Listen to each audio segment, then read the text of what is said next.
আবারও আলোচনার কেন্দ্রে তিপ্রা মথার প্রতিষ্ঠাতা প্রদ্যোৎ কিশোর দেববর্মন। দিল্লি থেকে দেওয়া সাম্প্রতিক ভাষণে তিনি দাবি করেছেন, আমি আগরতলা, তেলিয়ামুড়া এবং কাঞ্চনপুরের মালিক। তার এই মন্তব্যে তীব্র প্রতিক্রিয়া দেখা দিয়েছে রাজ্যের রাজনৈতিক অঙ্গন থেকে শুরু করে সাধারণ মানুষের মধ্যে। বিরোধী দল কংগ্রেস, সিপিআইএম, তৃণমূল কংগ্রেস এবং আমরা বাঙালি সবাই একযোগে তীব্র নিন্দা জানিয়েছে এই মন্তব্যের। 6 মাস পরিবর্তে 18 মাসেও কার্যকর হলো না তিপ্রাসা চুক্তি। এই হতাশা থেকেই এই ধরনের মন্তব্য করেছেন প্রদ্যোৎ কিশোর বলে মঙ্গলবার সাংবাদিক সম্মেলনে প্রতিক্রিয়া ব্যক্ত করলেন কংগ্রেস বিধায়ক সুদীপ রায় বর্মন।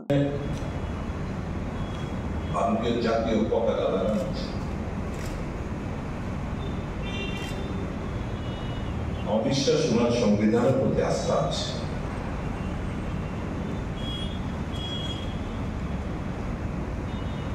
এই ত্রিপুরার মালিক আমি, আপনি, প্রদ্যোৎ, সব অংশের মানুষ, বর্ণের, ধর্মের, জাত।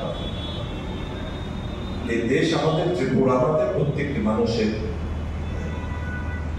কাজেই উনি যদি ওই রাজন্য আমলের কথা বলে থাকে, ওনার মাইন্ডসেট আপনি যদি এখন ওই সময় দিয়ে থাকে, I am sorry to say India is a sovereign country. There is no princely state, it no more exists. এই ত্রিপুরা প্রদ্যোৎ বাবুর যেরকম, আমার যেরকম, সেরকম প্রত্যেকটি ভারতীয় নাগরিক। আসল কথা, ওনার ফ্রাস্ট্রেশনের কারণও আছে। 6 মাসের কথা বলে 18 মাস পার হয়ে যাচ্ছে। There is no constitutional solution, कुछ ना देखिए এসবকে বলেছিল, যার প্রেক্ষিতে সমস্ত বলে ওনার নিজের সিস্টারকে মেম্বার অফ পার্লামেন্ট বানিয়ে দিয়েছেন। তো এখন সামনে নির্বাচন আসছে, কি নিয়ে যাবে, কোন ইস্যু নিয়ে যাবে মানুষের কাছে। তবে এই ভড়কানেওয়ালা স্পিচ इसलिए दे रहे हैं ताकि आम जनता का ध्यान कहीं और भटक जाए।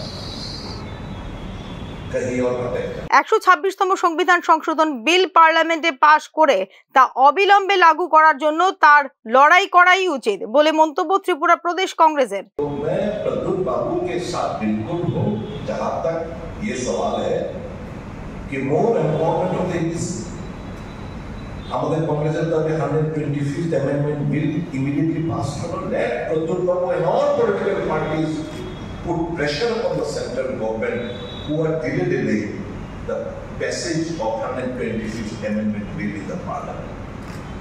আমরাও চাই এই রাজ্যের আদিবাসী অংশের মানুষের হাতে রাজনৈতিক, অর্থনৈতিক, সামাজিক ক্ষমতা আরো বেশি মাত্রায় আসে, and that is possible by amending the 125th amendment by passage of 125th amendment bill of the constitution. রাজনৈতিক বিশ্লেষকরা মনে করেছেন প্রদ্যোৎ কিশোর দেববর্মনের এই ধরনের বক্তব্য কেবল বিজেপি নেতৃত্বাধীন সরকারের জন্যই নয়, উপজাতি বুদ্ধিজীবীদের জন্য অস্বস্তিকর। প্রদ্যোৎ কিশোর দেববর্মনের এই ধরনের বক্তব্য তার রাজনৈতিক উচ্চাকাঙ্ক্ষারই বহিঃপ্রকাশ, যা আসন্ন এডিসি ও বিধানসভা নির্বাচনে বিজেপির জন্য তৈরি করতে পারে জটিল পরিস্থিতি বলে জোর জল্পনা চলছে রাজনৈতিক মহলে। সর্বোপরি আমি শহরের মালিক মন্তব্য ত্রিপুরার রাজনীতিতে এক নতুন বিতর্কের জন্ম দিয়েছে, যা নতুন করে প্রশ্ন তুলছে প্রদ্যোৎ কিশোর দেববর্মনের রাজনৈতিক ভবিষ্যৎ এবং তিপ্রা মথার দিশা নির্দেশ নিয়ে। Bureau report, news now.